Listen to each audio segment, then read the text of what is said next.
Hi friends, இன்னைக்கு நம்ம Shomax சேனல்ல புதினா ரைஸ் செய்ய போறோம். அதுக்கு தேவையான பொருள் என்னன்னு பார்த்திடலாம். ஒரு மீடியம் சைஸ் வெங்காயம் தக்காளி நறுக்கியிருக்கேன். 4 பச்சை மிளகாய், கொஞ்சமா தாளிக்கிறதுக்கு புதினா இலை எடுத்திருக்கேன். அப்புறம் கொஞ்சமா பச்சை பட்டாணி எடுத்திருக்கேன்.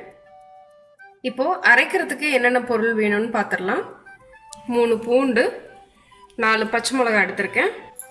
1/2 ஸ்பூன் சோம்பு, 3 கிராம்பு, ஒரு பட்டை. கூடவே அரைக்கிறதுக்கு இந்த அளவு தான் கொத்தமல்லி எடுத்திருக்கேன். இதுக்கு மேலே எடுக்க வேண்டாம். நான் 1 கப் ரைஸ்க்கு நான் இந்த அளவு எடுத்திருக்கேன். குக்கர் நல்லா ஹீட் ஆனதும் நம்ம தேவையான அளவு ஆயில் ஊற்றிடலாம். ஆயில் ஹீட் ஆனதும் ஒரு பட்டை, கொஞ்சமாக பிரியாணி இலை, 2 கிராம்பு, ஒரு ஸ்டார் அனீஸ், கொஞ்சமாக கல்பாசி எடுத்திருக்கேன்.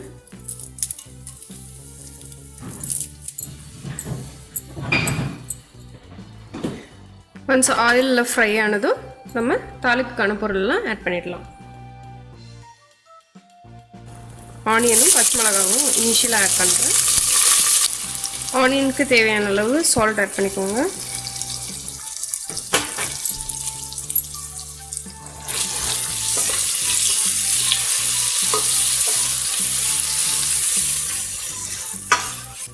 லைட்டாக ஃப்ரை ஆனதும் எடுத்து வச்சுருக்க புதினாவை கொஞ்சம் ஆட் பண்ணிடலாம்.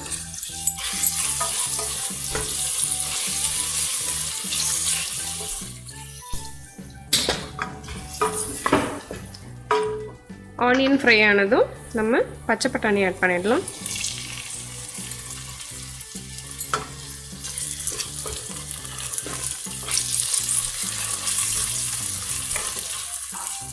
பச்சை பட்டாணிக்கு தேவையான அளவு சால்ட் ஆட் பண்ணிக்கோங்க.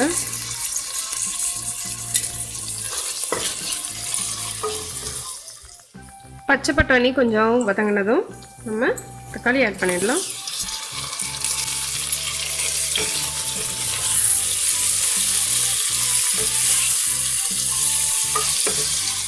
தக்காளி கொஞ்சம் வதங்கினதும் நம்ம ஜிஞ்சர் கார்லிக் பேஸ்ட் ஆட் பண்ணிடலாம்.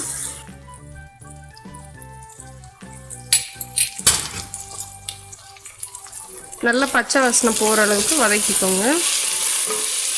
பச்சை வாசனை போனதுக்கப்புறமா நம்ம அரைச்சி வச்சுருக்க அந்த புதினா மசாலா ஆட் பண்ணிடலாம். ஜிஞ்சர் கார்லிக் பேஸ்ட்டோட பச்சை வாசனை நல்லா போயிடுச்சு. இப்போ நம்ம அரைச்சி வச்சுருக்க அந்த புதினா மசாலா ஆட் பண்ணிடலாம்.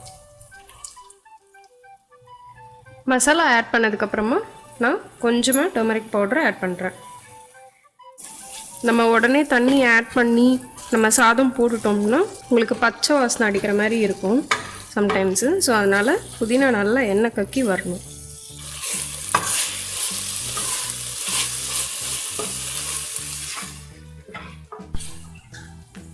பாருங்கள், நம்ம போட்ட மசாலா வந்துட்டு நல்லா வதங்கி பச்சை வாசனைலாம் போய் நல்லா ஆயில் பிரிஞ்சு வந்திருக்கு.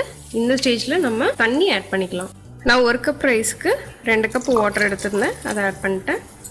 நான் எடுத்து வச்சுருக்கேன் ரைஸ் ஆட் பண்ணிடுறேன். நான் இன்றைக்கி பாஸ்மதி ரைஸ்லாம் எடுக்கல, நார்மல் ரைஸில் தான் நான் செய்கிறேன். ஸோ உங்கள் ரைஸ்க்கு எந்த அளவு வாட்டர் வேணுமோ அந்தளவு வாட்டர் ஆட் பண்ணிக்கோங்க. உப்பு செக் பண்ணிக்கோங்க. உப்பு செக் பண்ணிவிட்டு மூடி போட்டு விசில் விட்டுடலாம்.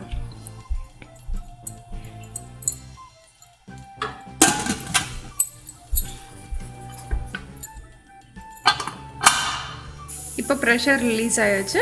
இப்போ நம்ம ஓப்பன் பண்ணி பார்த்துடலாம்.